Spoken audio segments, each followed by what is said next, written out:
हम कंटिन्यू कर रहे हैं अपना discussion biomolecules chapter number 9 class 11th NCERT NEET biology के लिए। तो आज हम बात करेंगे लिपिड्स के बारे में। तो लिपिड्स के बारे में बताने से पहले दो टर्म के बारे में बात करते हैं। अगर कोई जन आपसे पूछे कि पॉलीमर किसे कहते हैं, तो पॉलीमर एक ऐसा मॉलिक्यूल है जो रिपीटिंग सब यूनिट्स का बना है और इन्हें आप मोनोमर्स कहते हैं। एन नंबर ऑफ मोनोमर्स जुड़ करके क्या बनाएंगे, एक पॉलीमर। तो एक दीवार समझ लीजिए, तो दीवार एक तरह की पॉलीमर है, उसका जो मोनोमर है वो जो ब्रिक होती है वो उसका मोनोमर बन जाएगा। आपने बहुत सारे मोनोमर्स रखे और एक आपके सामने दीवार बन गई। तो जनरली हम पॉलीमर के बारे में आगे और ज़्यादा डिटेल में बात करेंगे, पर एक यूज़फुल तरीके से आपको समझ में आ गया कि पॉलीमर किसे कहते हैं। एक और शब्द एनसीईआरटी बार बार इस्तेमाल कर रही है, वो है मैक्रोमोलिक्यूल। और जिस मॉलिक्यूलर वेट की बात हो रही है वो ये है कि अगर किसी का मॉलिक्यूलर वेट 800 डाल्टन से ज़्यादा है तो उसे मैक्रोमोलिक्यूल कहा जाएगा। अब जो प्रोटीन है बायोमोलिक्यूल्स में, जो प्रोटीन है वो मैक्रोमोलिक्यूल है। वो मैक्रोमोलिक्यूल है thousands and thousands of Dalton's में इसका मॉलिक्यूलर वेट जाता है। ये मैक्रोमोलिक्यूल भी है और ये पॉलीमर भी है। आपको पता है कि ये अमीनो एसिड्स को, N number of amino acids को जुड़ने से बनता है, हमने पिछले वाले वीडियो में देखा। इसी तरह से जब हम बात करेंगे पॉलीसेक्राइड्स, कार्बोहाइड्रेट की, तो हम बात करेंगे पॉलीसेक्राइड्स। ये भी मैक्रोमोलिक्यूल है, ये भी पॉलीमर है। इसके जो मोनोमर्स होंगे उन्हें हम सिंपल शुगर्स या मोनोसेक्राइड्स कहेंगे, और मोनोसेक्राइड्स जुड़ करके क्या बनाएंगे, पॉलीसेक्राइड्स। सिमिलरली जो न्यूक्लिक एसिड है उसे आप पॉलीन्यूक्लियोटाइड कहेंगे। पॉलीन्यूक्लियोटाइड ये भी मैक्रोमोलिक्यूल है, ये भी पॉलीमर है, और इनका जो मोनोमर है उसे आपने क्या कहा, न्यूक्लियोटाइड कहा। एन नंबर ऑफ न्यूक्लियोटाइड जुड़ करके पॉलीन्यूक्लियोटाइड बन गया। लेकिन प्रॉब्लम है लिपिड में। Lipid is neither a polymer nor a macromolecule. तो हम ये कह रहे हैं कि लिपिड ना तो मैक्रोमोलिक्यूल है, मैक्रोमोलिक्यूल नहीं है।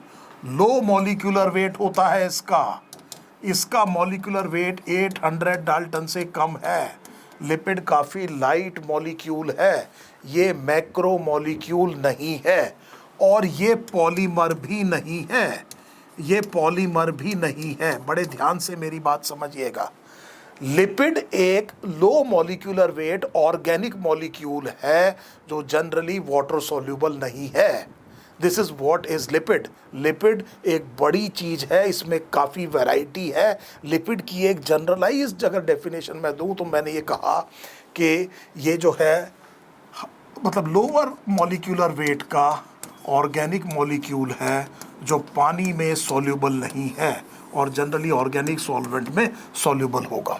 इस तरह की चीज़ को हमने क्या कहा कि ये एक लिपिड है, ना तो ये मैक्रोमोलिक्यूल है ना ये पॉलीमर है। यहाँ पर एक क्वेश्चन मैं दोबारा आपको करा रहा हूँ, फिर इस लिपिड को इन बाकी चीज़ों के साथ क्यों पढ़ते हैं। सो प्रोटीन, पॉलीसेक्राइड और पॉलीन्यूक्लियोटाइड के साथ इसको क्यों पढ़ते हैं, ये बड़ा इंपॉर्टेंट क्वेश्चन है। तो आप कहेंगे क्योंकि ये उस रिटन टेट में आपको देखने को मिलते हैं। अगर आपको ये शब्द याद आ रहा है, एसिड इनसॉल्युबल फ्रैक्शन में लिपिड भी देखने को मिलेगा। सवाल ये है कि क्यों। तो क्यों का आंसर ये है कि lipid is associated with membranes, और जिस टाइम पर आप किसी भी टिश्यू को डिसरप्ट करते हैं तो उसकी मेम्ब्रेन्स भी डिसरप्ट हो जाती हैं, और वाटर या एक्वेटिक मीडियम में वो स्फेरिकल वेसिकल की फॉर्म में आ जाएंगी, और वो जो है फिर इसीलिए रिटन टेट के साथ में सेपरेट होता है। Now this is very important to understand कि यहाँ पर जो लिपिड्स हैं, अगर आपने टिश्यू को डिसरप्ट किया तो वो जो मेम्ब्रेन का स्ट्रक्चर आप जो डिसरप्ट कर रहे हैं वो इस तरह से वेसिकुलर फॉर्म में आएगा और वो इस वाले फ्रैक्शन में सेपरेट होता है। तो हालांकि लिपिड ना तो पॉलीमर है ना मैक्रोमोलिक्यूल है, फिर भी इनके साथ पढ़ा जाता है। अब देखिए आपकी एनसीईआरटी किन किन लिपिड्स के बारे में बात कर रही है। तो सबसे पहले एक लिपिड के बारे में बात करते हैं, दिस इज फैटी एसिड। तो फैटी एसिड एक लिपिड है और फैटी एसिड का फॉर्मूला मैंने लिखा RCOOH। सो ये मैंने एक फंक्शनल ग्रुप और ये साइड चेन RCOOH मैंने क्या कहा, ये क्या है, एक लिपिड, एक फैटी एसिड है और फैटी एसिड एक सिंपल लिपिड है। अब देखिए मैं एक एग्जांपल के तौर पे 6 कार्बन का फैटी एसिड बनाता हूँ, 1 2 3 4 5 और 6 कार्बन का एक फैटी एसिड बनाता हूँ। और यहाँ पर मैंने कार्बोक्सिल ग्रुप को अटैच किया और मैं कार्बन की वैलेंसीज को सेटिस्फाई करता जा रहा हूँ। आप R ग्रुप में ये देख पा रहे हैं कि ये जो पार्ट है इसे आप R कहेंगे, इसमें एक भी डबल या ट्रिपल बॉन्ड नहीं है, सारे के सारे सिंगल बॉन्ड्स हैं। इस तरह के फैटी एसिड को सैचुरेटेड फैटी एसिड कहा जाता है। इस तरह के फैटी एसिड को सैचुरेटेड फैटी एसिड कहा जाता है। पहली बात तो ये समझ लीजिए बड़े ध्यान से कि सैचुरेटेड फैटी एसिड क्या चीज़ है। दूसरी चीज़, यहीं से मुझे ये समझ में आ गया कि अगर कोई डबल या ट्रिपल बॉन्ड होगा, अगर कोई डबल या ट्रिपल बॉन्ड होगा, मैं फिर 1 2 3 4 5 और 6 कार्बन का एक और फैटी एसिड आपके सामने ड्रॉ कर रहा हूँ। और मैंने ये कहा कि यहाँ पर अगर आप देखें तो यहाँ पर मैंने कहा कि ये कुछ इस तरह का स्ट्रक्चर हो गया और यहाँ पर अब R ग्रुप में आपको एक डबल बॉन्ड दिखाई दे रहा है। इसका मतलब ये वाला जो फैटी एसिड है ये अनसैचुरेटेड फैटी एसिड है। This is an unsaturated fatty acid. ये अनसैचुरेटेड फैटी एसिड है बेटे। क्या ये बात बिल्कुल क्लियर हो गई? तो सैचुरेटेड क्या है और अनसैचुरेटेड क्या है। अब अनसैचुरेटेड फैटी एसिड में एक ही जगह है तो उसे हम कहेंगे, अनसैचुरेशन एक ही जगह है तो उसे हम कहेंगे मूफा, मोनो अनसैचुरेटेड फैटी एसिड। और अगर एक से ज़्यादा जगह है तो उसे कहेंगे पूफा या poly unsaturated fatty acid. Unsaturated fatty acids को न्यूट्रिशनली बेहतर माना जाता है। उसमें भी आप हायर क्लास में पढ़ेंगे, कुछ सिस होते हैं, कुछ ट्रांस होते हैं। हम यहाँ पर एक जनरल बात कर रहे हैं। Unsaturated fatty acids are considered nutritionally superior to the saturated fatty acid for the simple reason कि उनका जो melting point है, the melting point of unsaturated fatty acid is lower than the saturated fatty acid। इसीलिए वो कम temperature पर melt हो जाते हैं। इसका मतलब रूम टेम्परेचर या बॉडी टेम्परेचर पर they will be generally found as liquids, उनको लिक्विड फॉर्म में देखा जाएगा। और इसीलिए कार्डियोवास्कुलर सिस्टम की हेल्थ के लिए आप समझ सकते हैं कि वो कितने अच्छे हैं। आप घर में जो वेजिटेबल ऑयल इस्तेमाल करते हैं कुकिंग के लिए, आज जा कर के आप उसके रैपर को देखिएगा, उसके ऊपर देखिए क्या मूफा कंटेंट है, क्या पूफा कंटेंट है। आपको समझ में आएगा कि क्यों न्यूट्रिशन में इसको काफ़ी ज़्यादा महत्व दिया जाता है। सिस और ट्रांस फैटी एसिड के बारे में, ट्रांस फैट के बारे में अभी हम बात नहीं करेंगे, that would be extending NCERT much beyond. खैर इतनी बात आपको समझ में आ गई कि सैचुरेटेड फैटी एसिड क्या है और अनसैचुरेटेड फैटी एसिड क्या है। एक और चीज़ आपकी एनसीईआरटी कह रही है कि एक और सिंपल लिपिड के बारे में बात करिए। उन्होंने उसको लिपिड में इंक्लूड किया ट्राईहाइड्रोक्सी प्रोपेन। इसका मतलब 3 कार्बन की मैं एक एल्कोहल बना रहा हूँ और हर एक पर एक OH अटैच है। सो हर एक पर एक हाइड्रोक्सिल ग्रुप अटैच है। बाद में हम देखेंगे कि इसकी वजह से ये काफ़ी रिएक्टिव होता है। अगर किसी बायोमोलिक्यूल में आपको OH ग्रुप दिखाई दे तो वो उसको काफ़ी रिएक्टिव बनाता है। और हमने इसे कहा कि ये ट्राईहाइड्रोक्सी प्रोपेन है, दिस इज़ ट्राईहाइड्रोक्सी प्रोपेन। और इसके लिए जो शब्द इस्तेमाल किया ये कहा कि ये ग्लिसरॉल है। तो ग्लिसरॉल और फैटी एसिड्स को आप बड़े ध्यान से देख लीजिए। सो कुछ फैटी एसिड्स जो हैं वो सैचुरेटेड आपकी एनसीईआरटी में दिया हुआ है, पामिटिक एसिड। अगर आप पामिटिक एसिड में देखेंगे तो total number of carbon 16 carbon है। Total number of carbon is 16, that include the carboxyl carbon, और उसमें कोई भी डबल बॉन्ड नहीं होगा, कोई भी अनसैचुरेशन नहीं होगा। इसी तरह से एक और चीज आपकी एनसीईआरटी में दी हुई है, वो है एराकिडोनिक एसिड। एराकिडोनिक एसिड एक अनसैचुरेटेड फैटी एसिड है। Total number of carbon 20 carbon हैं, इंक्लूडिंग द कार्बोक्सिल कार्बन, और उसमें आप देखेंगे कि पॉली अनसैचुरेटेड फैटी एसिड है। अगर आप थोड़ा सा इंटरेस्ट रखते हैं तो इंटरनेट पर जाकर के एराकिडोनिक एसिड से आप ये देखिएगा कि उसमें कितनी जगह पर अनसैचुरेशन है, उसका स्ट्रक्चर निकाल लीजिए और देखिए कि उसमें कितनी जगह पर अनसैचुरेशन है, और जिस एंड पर कार्बोक्सिल है, जब आप स्ट्रक्चर देख रहे होंगे तो अपोजिट एंड पर जाइएगा और देखिएगा कि किस पोजीशन के ऊपर पहला डबल बॉन्ड आ रहा है। अगर वो 6th पे आ रहा है तो उसे ओमेगा 6 अनसैचुरेटेड फैटी एसिड कहेंगे। आपने फिर न्यूट्रिशन स्टडीज में बहुत इस तरह के फैटी एसिड्स के बारे में सुना होगा कि omega fatty acids, omega unsaturated fatty acids भी न्यूट्रिशनली बहुत सुपीरियर माने जाते हैं। तो एक मैं आपके लिए, जो लोग थोड़े एंटरप्राइजिंग है, थोड़ा इंटरेस्ट रखते हैं, वो जरूर देखिए एराकिडोनिक का स्ट्रक्चर और देखिए कि कहाँ से आपने उसे कैलकुलेट करके ओमेगा 6 कहा। तो क्या ये बात समझ में आ रही है? अब हम अगले क्लास ऑफ लिपिड पर चलते हैं जो आपकी एनसीईआरटी पर दिया हुआ है। इसे हम ग्लिसरोलिपिड कहेंगे। So I will be using the word glycerolipids. So glycerolipids में आप समझ गए कि मैं ग्लिसरॉल और फैटी एसिड्स को आपस में जोड़ रहा हूं। तो देखिए मेरे पास ये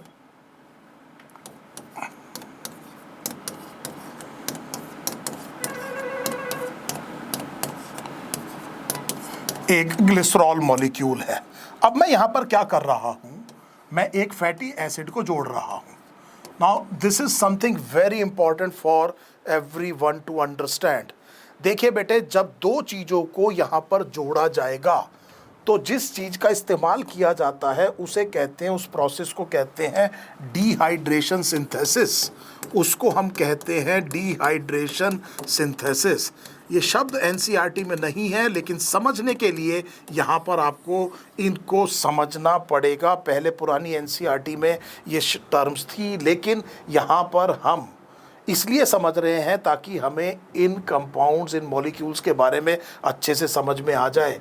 एक फैटी एसिड और ग्लिसरॉल के इस OH पर आपने यहाँ पर इसको जोड़ा तो एक से H और एक से OH हटाया गया। ध्यान दीजिएगा, एक से आपने H और एक से OH हटाया गया। ये फर्क नहीं पड़ता किससे H किससे OH, एक से H एक से OH, और आपने इसको बाहर निकाल लिया। तो दैट मीन्स अगर आप वहाँ शब्द देखें तो मैंने कहा है डिहाइड्रेशन सिंथेसिस, तो आपने जोड़ने के लिए वाटर मॉलिक्यूल को बाहर निकाला, और जैसे ही आपने वाटर मॉलिक्यूल को बाहर निकाला तो यहाँ पर इस फैटी एसिड को इसके साथ जोड़ दिया, और इस वाले बॉन्ड को आपने कहा कि ये एक एस्टर बॉन्ड है, ये एक एस्टर बॉन्ड है। अब आपको जो मॉलिक्यूल दिखाई दे रहा है इसमें एक ग्लिसरॉल मॉलिक्यूल है और एक फैटी एसिड है। एक ग्लिसरॉल मॉलिक्यूल है और एक फैटी एसिड है। इसको हम मोनोग्लिसराइड कहेंगे। So this would be called as a monoglyceride. ये बात अच्छे से आपको समझ में आ रही है।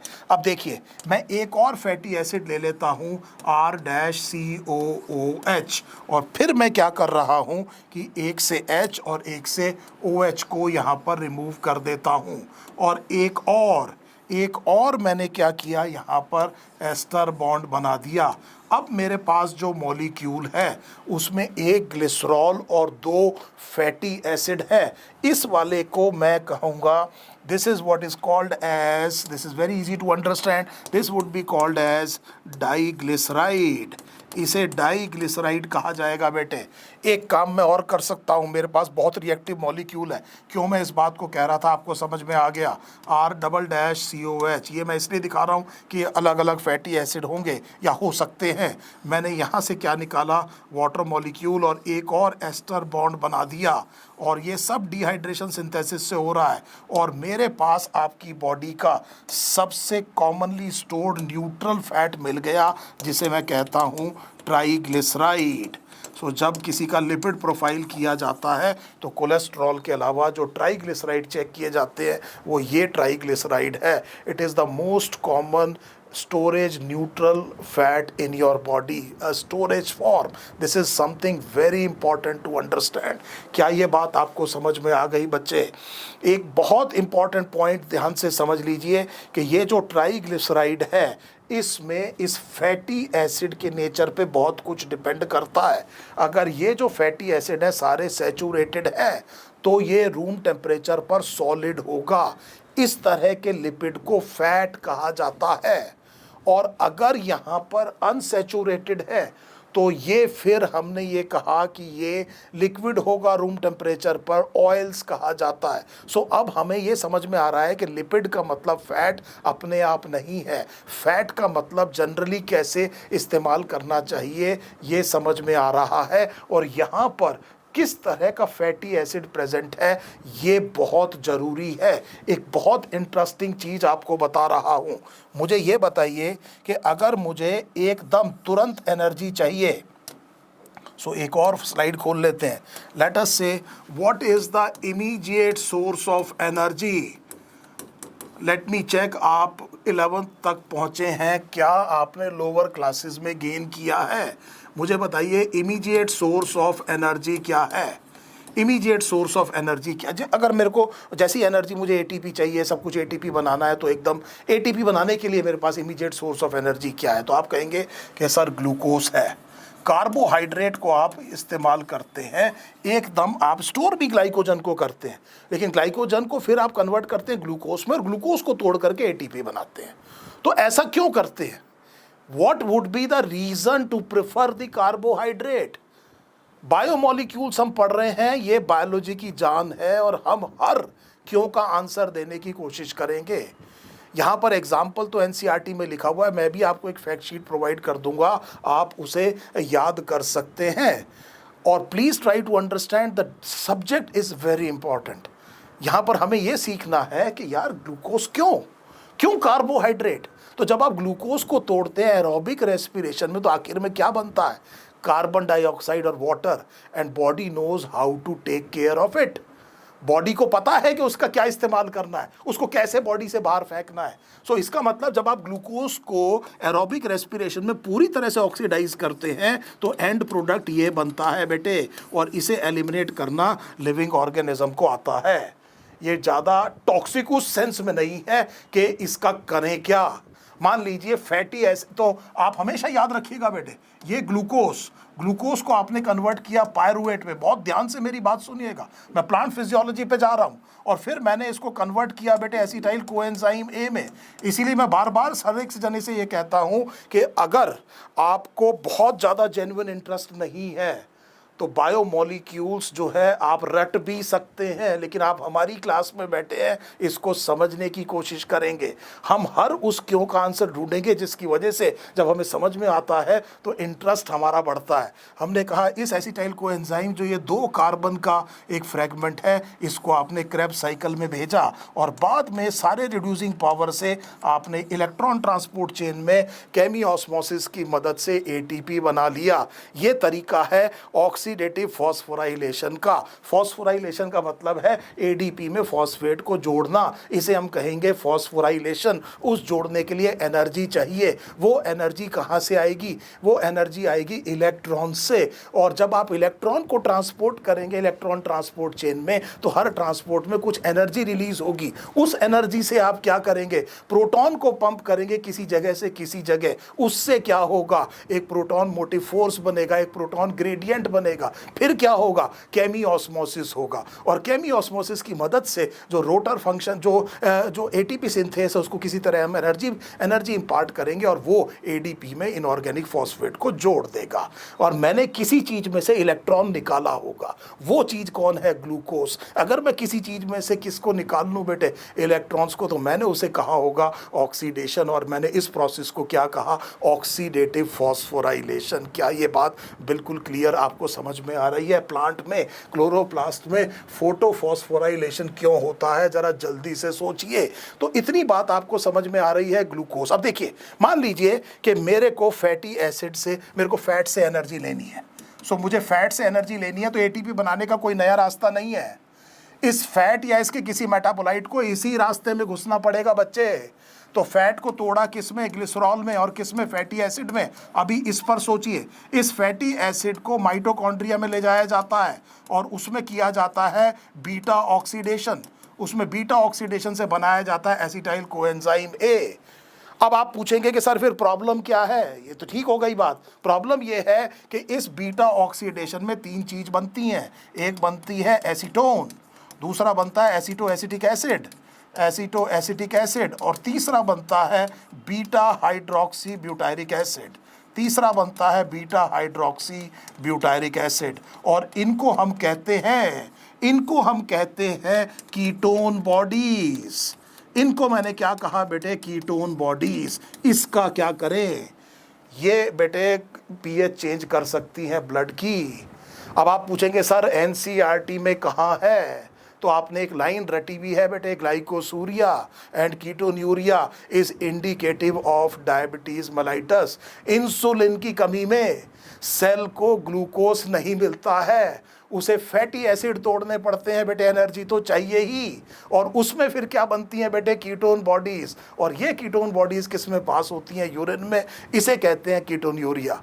इसीलिए अगर ग्लाइकोसूरिया यूरिन में ग्लूकोज भी आ रहा है और कीटोन भी आ रहा है तो it is virtually highly indicative of कि इसमें इंसुलिन की कमी और डायबिटीज़ मेलाइटस है। ऐसे है ये एनसीईआरटी में।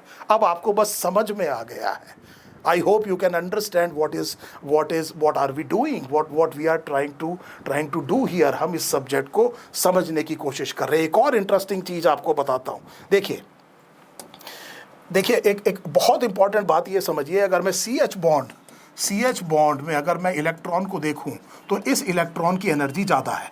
इस इलेक्ट्रॉन की एनर्जी ज़्यादा है क्योंकि कार्बन और हाइड्रोजन की इलेक्ट्रोनेगेटिविटी काफ़ी एक दूसरे से कंपैरेबल है। अगर मैं उसकी जगह C डबल बॉन्ड हो, कार्बन डाइऑक्साइड में जो बॉन्ड होता है, जो ऑक्सीजन है, वो बहुत ज़्यादा इलेक्ट्रोनेगेटिव है, इलेक्ट्रॉन उसकी तरफ जाता है और वहाँ पर फिर एनर्जी क्या होती है? कम होती है।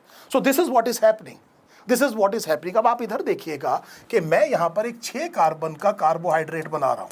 यहाँ पर मैं ग्लूकोज बनाने की कोशिश करता हूँ। 1 2 3 4 5 6 ये मैंने ग्लूकोज बनाने की कोशिश करी। मैंने कहा कि यहाँ पर थोड़े हम अगली क्लास में पढ़ेंगे, लेकिन एक बार देख लेते हैं कि ग्लूकोज इज एन एल्डोहेक्सोस।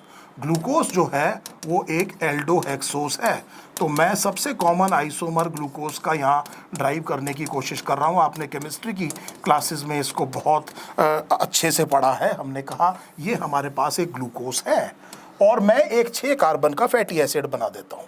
तो मैं इसीलिए शुरू से वो 6 कार्बन के फैटी एसिड बना रहा था। तो मैं क्यों ना एक 6 कार्बन का फैटी एसिड बना दूं। तो 1 2 3 4 5 और 6।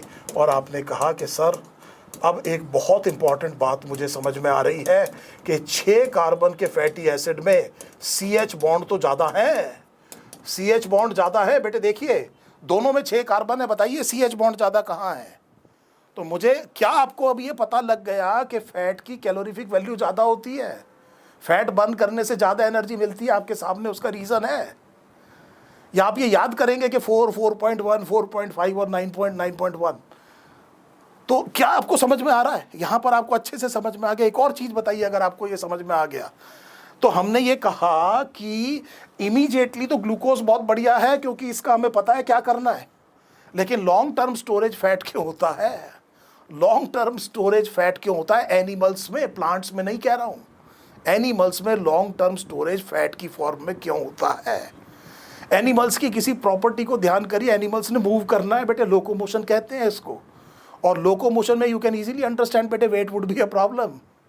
और क्या आप यहाँ देख पा रहे हैं कि मेरे पास 2 कार्बन के कंपाउंड है, एक फैटी एसिड है और एक कार्बोहाइड्रेट है। ये भारी है, इसको कैलकुलेट कर लीजिए इसका वेट, मॉलिक्यूलर वेट। तो इमीडिएटली ये भारी है बेटे, तो भारी चीज़ लेकर के चलना पड़ेगा क्या? नहीं।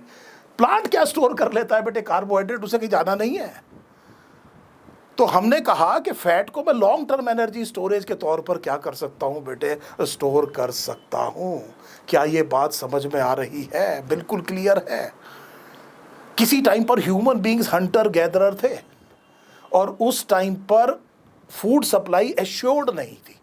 जब फूड सप्लाई एश्योर्ड नहीं थी तो हमें पक्के तौर पे तो पता नहीं है, पीछे जाकर के हम ये बात पता नहीं कर सकते हैं कि हमारे एंसेस्टर की फीडिंग हैबिट या फूड की हैबिट्स एक्चुअली क्या थी। लेकिन एक इवोल्यूशनरी सेंस बन रही है कि जिस टाइम पर भी ऐसा खाना मिल जाए जिसमें जो फैट जो हो और उसका जो टेक्सचर होता है आज भी वो हमारे कुछ सेंसेस को जागृत करता है ताकि हमें ज़्यादा भूख लगे, हमारा ब्रेन में रिवार्ड जो सिस्टम होता है वो जागृत होता है, फैट का क्रीमी टेक्सचर और इस तरह की चीज़ों से we actually have something that gets activated in our brain. और इसलिए हमारी एक इच्छा होती है फैट के फूड को ज़्यादा खाने की। तो हो सकता है कि पुराने ज़माने में जब हमारे जो एंसेस्टर हंटर गैदरर थे उनको इस चीज़ का एडवांटेज मिले कि जब भी फैटी कोई चीज़ मिले तो वो उसको ज़्यादा कंज्यूम करें ताकि आगे काम आ सके। हो सकता है नेचर ने इसको सेलेक्ट किया हो। मैं बार बार हो सकता है कह रहा हूँ, क्योंकि जब हम ओरिजिन ऑफ लाइफ की बात भी करते हैं तो हम ये कहते हैं कि मेटाफिजिकल चीज़ है, एक ही बार हुआ बिलियंस ऑफ ईयर्स, दोबारा होगा नहीं। तो पक्के तौर पे तो मुझे पता नहीं, लेकिन बेस्ट अवेलेबल साइंटिफिक एविडेंस के हिसाब से मुझे ऐसा लगता है ऐसा ही हुआ होगा और वो मैं आपको पढ़ाने की कोशिश करता हूँ। क्या ये बात आपको समझ में आ गई?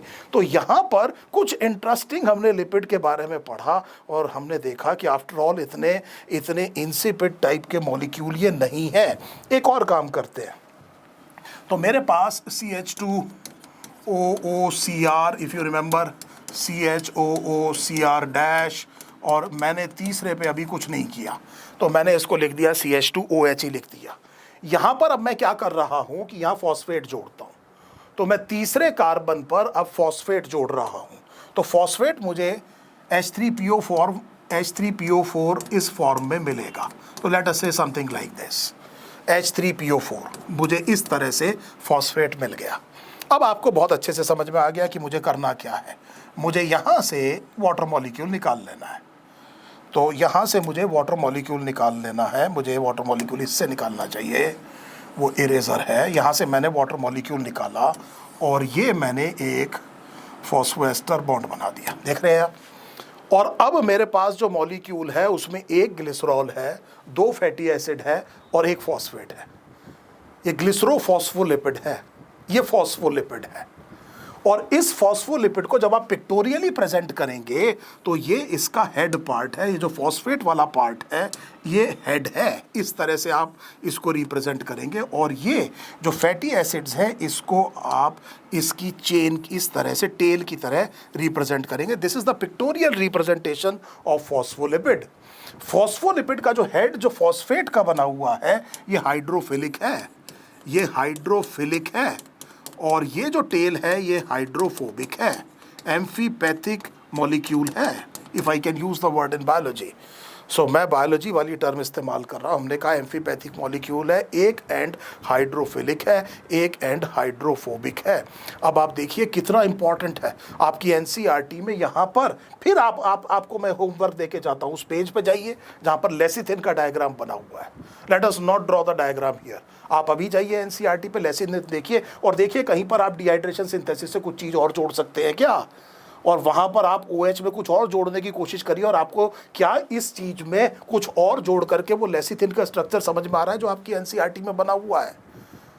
तो that would be a very strong recommendation, मतलब you should do it to learn it, ताकि आपको बार बार रटना ना पड़े। आपको ये समझ में आ गया कि वो फॉस्फोलिपिड जिसको एनसीईआरटी कह रही है कि वो लेसिथिन है। So the term that is used is lecithin. Lecithin is a mixture of some compound. So one of them जो बहुत ही इंपॉर्टेंट है that would be phosphatidylcholine. So that would be phosphatidylcholine. इसके अलावा phosphatidic acid, phosphatidyl serine, phosphatidyl ethanolamine, phosphatidyl serine, ये 4-5 चीज़ें मिलकर के क्या बनाती हैं बेटे? लेसिथिन बनाती हैं। और ये जो फॉस्फोलिपिड है ये सेल मेम्ब्रेन का क्लासिकल और बिल्कुल क्रिटिकल कंपोनेंट है। और उसकी वजह यह है कि सेल मेम्ब्रेन को बनाने के लिए ये फॉस्फोलिपिड चाहिए, क्योंकि उसकी कहानी ये है कि उसका जो हेड है वो कैसा है बेटे? फिलिक है और टेल कैसी है, हाइड्रोफोबिक। मुझे लग रहा है मैंने पिछले वाली स्कीम से इसको उल्टा कर दिया है। तो अगर मैं इसको बाई लेयर में ऑर्गेनाइज कर दूं, अगर मैं इसको बाई लेयर में ऑर्गेनाइज कर दूं, तो चलिए सबको एक ही कलर में करते हैं, नहीं तो otherwise it will take lot of time. तो मैंने ये एक फॉस्फोलिपिड बनाया, ये मैंने इसकी बाई लेयर बना दी। ये मैंने एक फॉस्फोलिपिड बनाया, ये मैंने इसकी एक बाई लेयर बना दी। ये भी फॉस्फोलिपिड, ये भी एक मैंने क्या बना दिया, इसकी बाई लेयर बना दी, समथिंग लाइक दिस। और मैं एक बाई लेयर फॉस्फोलिपिड की बाई लेयर की मेम्ब्रेन बना रहा हूँ। अब आप ऐसे इमेजिन करिए कि पूरा स्फेरिकल हो गया, समथिंग लाइक दिस। ये पूरा का पूरा स्फेरिकल बन गया और यहाँ पर ये इस तरह से हम कह रहे हैं कि फॉस्फोलिपिड की बाई लेयर है। सेल के बाहर भी बेटे पानी है, सेल के अंदर भी पानी है। लिविंग ऑर्गेनिज्म में पानी ही पानी है सबसे ज़्यादा। तो हमने कहा बाहर भी पानी, अंदर भी पानी। इसीलिए मुझे ये मॉलिक्यूल चाहिए ताकि दोनों तरफ, बाहर की तरफ भी और अंदर की तरफ, ये स्टेबल रहे। और मुझे पार्टीशन भी चाहिए बीच में। तो मैं इस इंट्रासेलुलर फ्लूइड को एक्स्ट्रा सेलुलर फ्लूइड से अलग करना चाहता हूँ, लेकिन इसको सेलेक्टिवली परमिएबल भी बनाना चाहता हूँ। तो मैं चाहता हूँ कि ये अलग भी हो और डिपेंडेंट भी रहे और ये स्ट्रक्चर स्टेबल भी रहे। और इसीलिए मैंने ये कहा कि हमने एक फॉस्फोलिपिड को इस्तेमाल किया। तो सबसे छोटी जिंदा चीज़ क्या है बेटे जो अकेले जिंदा रह सकती है? सेल है। सेल से छोटी कोई भी चीज़ ऐसी नहीं है जो इंडिपेंडेंट अपने आप लिविंग एग्जिस्टेंस में रहे। और सेल के लिए सबसे इंपॉर्टेंट चीज़ों में से एक क्या है? Cell membrane. क्यों? क्योंकि उसकी वजह से सेलेक्टिवली परमिएबल होता है। सेल में हो सकता है न्यूक्लियस हो सकता है कोई ऑर्गेनेली हो ना हो, कुछ भी हो, सेल वॉल हो ना हो, पर सारे सेल्स में सेल मेम्ब्रेन जरूर है। और वो जो सेल मेम्ब्रेन है वो सेलेक्टिवली परमिएबल है।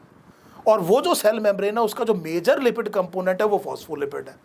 और ये फॉस्फोलिपिड कितना इंपॉर्टेंट है, ये फॉस्फोलिपिड कितना इंपॉर्टेंट है इस सेल के लिए, ये आपको अच्छे से समझ में आ गया। और सेल के बिना लाइफ हो नहीं सकती, तो लाइफ के लिए कितना इंपॉर्टेंट मॉलिक्यूल फॉस्फोलिपिड है। उम्मीद है ये बात आपको अच्छे से समझ में आ रही होगी। जैसे ही आप cell the unit of life में जाएंगे तो आप क्या देखेंगे कि यहाँ पर अगर ये जो पर्टिकुलर फैटी एसिड्स हैं, अगर यहाँ पर मैंने अनसैचुरेटेड फैटी एसिड रखना शुरू किया तो मेम्ब्रेन ज़्यादा फ्लूइड हो जाएगी। और अगर ज़्यादा फ्लूइड हो जाएगी तो इसका मतलब ये हुआ कि उसकी फ्लूइडिटी बढ़ेगी, तो उसके अंदर जो प्रोटीन्स वगैरह हैं वो बड़ी आसानी से ऐसे लेटरली मूव करेंगे। ये खुद भी बेटे क्या कर सकते हैं? लेटरली मूव कर सकते हैं। सो ये वो कंसेप्ट है cell the unit of life पे, जहाँ पर ला करके मैं इस वीडियो को छोड़ रहा हूँ। थोड़ा लंबा हो रहा है, इसीलिए मैं अगले वीडियो में फॉस्फोलिपिड, सेल मेम्ब्रेन का बेसिक स्ट्रक्चर और एक और लिपिड आपसे डिस्कस करूँगा जिसका नाम है कोलेस्ट्रॉल। और उस कोलेस्ट्रॉल की इंपॉर्टेंस सब में देखूँगा, ख़ास तौर पर एनिमल किंगडम में ज़रूर देखूँगा, ह्यूमन फिजियोलॉजी में देखूँगा कि स्टीरॉयड हॉर्मोन्स किससे बनते हैं, बाइल सॉल्ट्स किस चीज़ के डेरिवेटिव है, और कोलेस्ट्रॉल खराब है या ज़्यादा कोलेस्ट्रॉल होना खराब है। और एक्चुअली कोलेस्ट्रॉल तो बड़ा इंपॉर्टेंट मॉलिक्यूल है ह्यूमन हेल्थ के लिए। तो मिलते हैं अगले वीडियो में। उम्मीद है आप इस पढ़ाई को ज़रूर एंजॉय कर रहे होंगे।